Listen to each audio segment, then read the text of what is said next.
let's just dive right into this. When we think of the Achaemenid Empire, the very first true global superpower of the ancient world, we almost always picture its majestic peak under Cyrus or Darius the Great, or, on the flip side, we picture its dramatic, fiery end at the hands of Alexander the Great. But if you actually dig into the history books, a wild truth emerges that honestly gets buried way too often. By the time Alexander marched his Macedonian army across the Hellespont, the Persian Empire was already bleeding out. Today, in this explainer, we're going to look past those flashy battlefield myths to see how the greatest empire of the ancient world systematically rotted from the inside out decades before Alexander even showed up on the scene. To really understand this massive collapse, we've got to start with what is basically a true crime mystery straight out of 465 BC. Who killed the king of kings in his sleep? The victim here was Xerxes the First. Yes, the exact same ruler who famously marched millions of men against Greece. But get this, he wasn't killed by a Spartan spear or an Athenian naval ram. No, he was assassinated in literally the most secure room in the world by the very people sworn to protect him. We're talking about Artabanus, the powerful commander of his royal bodyguard, and a high-ranking eunuch named Mithridates. This wasn't just your run-of-the-mill murder. It was the exact moment the internal foundation of the Achaemenid dynasty permanently cracked. The immediate fallout from that night? An absolute bloodbath. After murdering Xerxes, Artabanus needed a puppet, so he manipulated Xerxes' young, super inexperienced son, Artaxerxes I, actually convincing him that his older brother Darius was the true assassin. In this incredibly tragic and chaotic sequence of events, Artaxerxes literally executed his own brother. It was only later that the young king discovered the horrifying truth and turned on Artabanus, eventually killing the commander in a brutal palace showdown. Now, Artaxerxes survived and took the throne, but the damage was totally done. The sacredness of the royal line had been shattered by palace insiders, and this forced a profound shift in the empire. Real power moved away from the open battlefield and straight into the shadowy, cloistered halls of the palace. Part 1. The Queen and the Harem. So with the king constantly looking over his shoulder, who was really pulling the strings? Enter Queen Amestris. She was the wife of the assassinated Xerxes and the mother of the newly crowned Artaxerxes I. The sources describe her as a woman with an absolute iron will. As her young son took power, her influence, alongside this growing network of incredibly powerful court eunuchs, expanded massively. She became a formidable and honestly often ruthless political force. And in doing so, she started isolating the young king from true independent governance. This is a critical shift, guys. The king was no longer the sole, unquestioned autocrat. Instead, he was basically reduced to a manager of terrifying, cutthroat internal factions. Because of this, we really need to completely redefine our understanding of the royal harem. We so often picture it as just this luxurious, quiet, domestic space, right?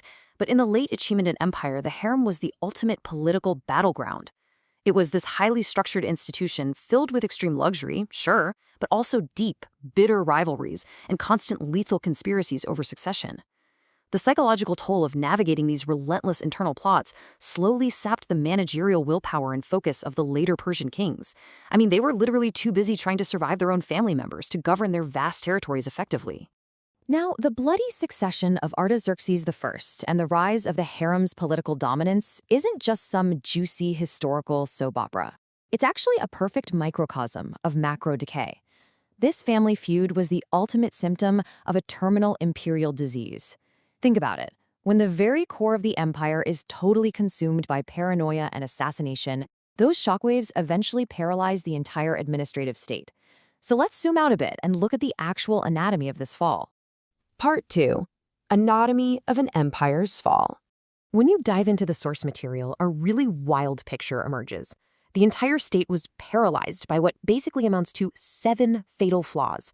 We're talking about crippling taxation, zero unified national identity, totally outsourcing their defense to Greek mercenaries, those intense harem conspiracies we just talked about, autonomous satraps basically going rogue, extreme royal despotism, and to top it all off, total bureaucratic chaos driven by eunuchs assassinating the royal family.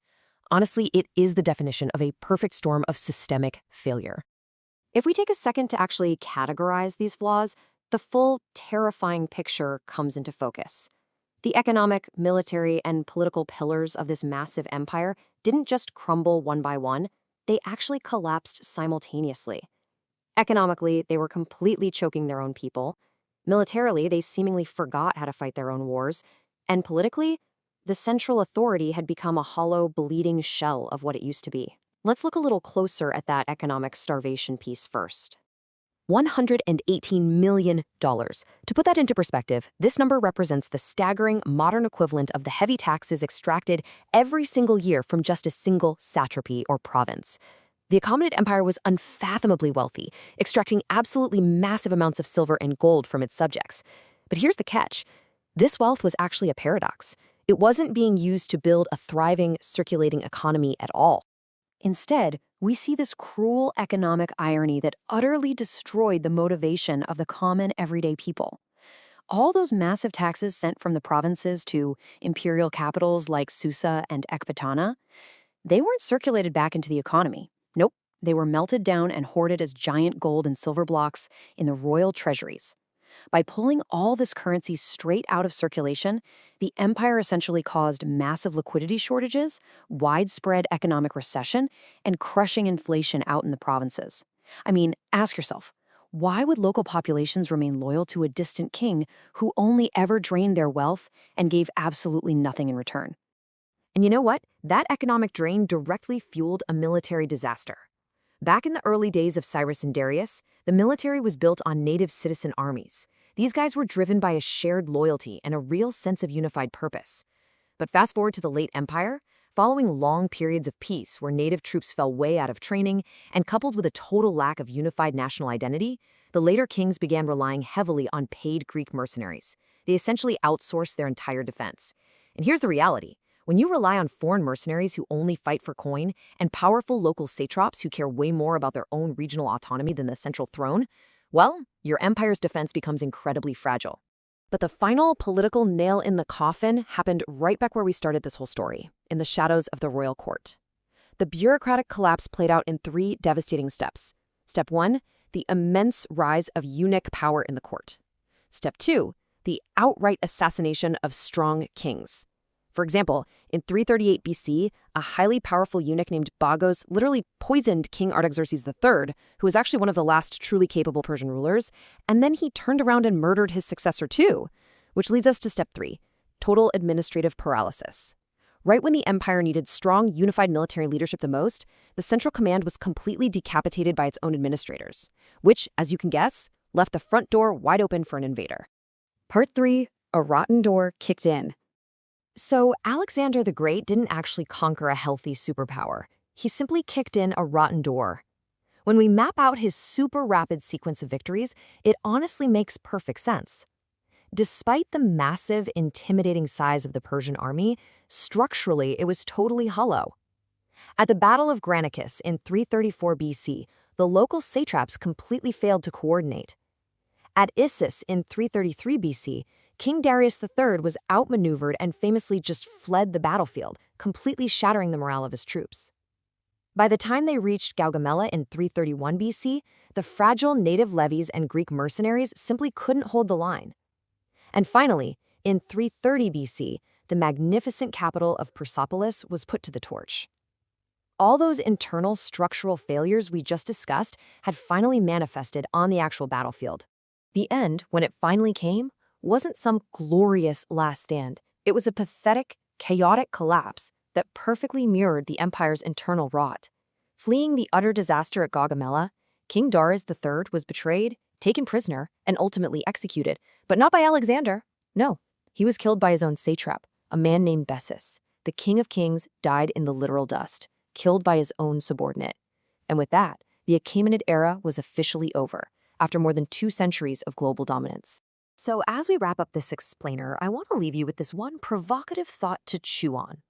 We always hear the grand myth of the great Western conqueror toppling the unstoppable Eastern giant.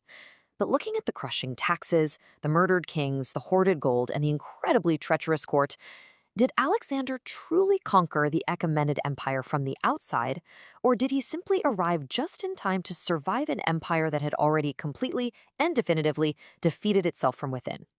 Think about that for a while, and always keep questioning how history is written. Thanks so much for joining me on this explainer.